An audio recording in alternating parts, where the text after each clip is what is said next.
بسم اللہ الرحمن الرحیم۔ میں ہوں رانا محمد اویس کرنی ایڈوکیٹ، اور جو ٹاپک لے کے آیا ہوں وہ آج جو جسٹس مظاہر علی اکبر نقوی نے ایک آئینی پٹیشن دائر کی ہے، جس میں کونسل ہیں جسٹس طارق لطیف کھوسہ، ساتھ میں ہے مخدوم علی خان، خواجہ حارث۔ انہوں نے ایک آئینی پٹیشن دائر کی ہے جو شوکاز نوٹس جاری ہوا تھا جسٹس مظاہر علی اکبر نقوی کو، جس میں یہ ان کے اثاثہ جات کے حوالے سے کچھ پراپرٹیز وغیرہ لی ہیں جو کہا جا رہا ہے کرپشن کے پیسوں سے کک بیکس کے لیے ذریعے لی گئی ہے۔ انہوں نے پھر اس کو چیلنج کیا ہے ایک آئینی پٹیشن کے دیے، اور جس میں یہ پہلا اس کا ضمن یہ تھا کہ یہ عدلیہ کی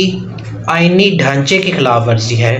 یعنی بنیادی جو آئینی ڈھانچہ ہے جس کا بنیادی جز اس کی آزادی ہے، اس کی خلاف ورزی ہے کہ مجھے بلیک میل کرنے کے لیے دائر کی گئی ہے۔ اب جب انہوں نے دوسرا ضمن یہ لکھا تھا، جب انہوں نے دائر کی 16 فروری سے، اس کے بعد ان کو تضحیک امیز رویے کا سامنا ہے، یعنی ان کے خلاف ایک مہم چل رہی ہے، جس کے بعد انہوں نے تیسرا ضمن میں لکھا ہے، یعنی اس 16 کو جو نوٹس شوکاز نوٹس جاری ہوا تھا اس میں یہ بھی ہولڈ کیا گیا کہ میرے خلاف پھر ایک میڈیا کمپین شروع کر دی گئی۔ اب میڈیا کمپین جاری ہے، اس کے بعد جو اگلا ضمن ہے انہوں نے کہا جو شکایت کنندہ ہے انہوں نے عدلیہ پر حملہ کیا ہے، عدلیہ کی آزادی کو متاثر کر رہے ہیں۔ اب ان کے بعد اگلا ضمن یہ تھا کہ جسٹس قاضی فائز کے خلاف جو ریفرنس فائل ہوا تھا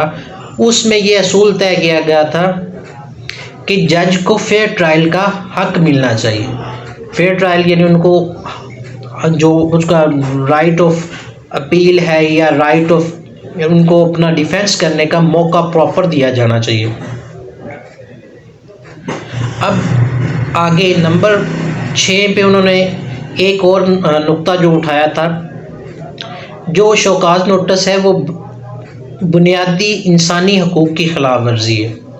نمبر 7 پہ جو انہوں نے ایک پوائنٹ ریز کیا تھا، جو پریس ریلیز جاری کی گئی شوکاز نوٹس کے بعد، اس میں یہ ہولڈ کیا گیا تھا کہ مجھ سے پوچھے بغیر کی گئی ہے، اور جب اس کے بعد اگلا ایک ضمن تھا جس میں یہ ہولڈ کیا گیا کہ جب جوڈیشل کونسل نے شوکاز نوٹس جاری کر دیا، اس کے بعد اس کا میڈیا ٹرائل کیا گیا، یعنی میڈیا ٹرائل شروع ہو گیا، اور اس کے بعد اگلا ضمن تھا کہ یہ جو سپریم جوڈیشل کونسل کا کاروائی ہے یہ ساری کی ساری بدنیتی پر مبنی ہے۔ اس کے بعد جو اس کا اگلا ضمن تھا اس پہ یہ ہولڈ کیا گیا ہے جو جوڈیشل کونسل کا شوکاز نوٹس جاری کیا گیا ہے وہ خلاف آئین ہے، اس کو خلاف قانون قرار دیا جائے۔ اب اس کی بنیاد پر انہوں نے ایک آئینی پٹیشن دائر کی ہوئی ہے، اور ایک بات اور بھی قابل ذکر ہے کہ انہوں نے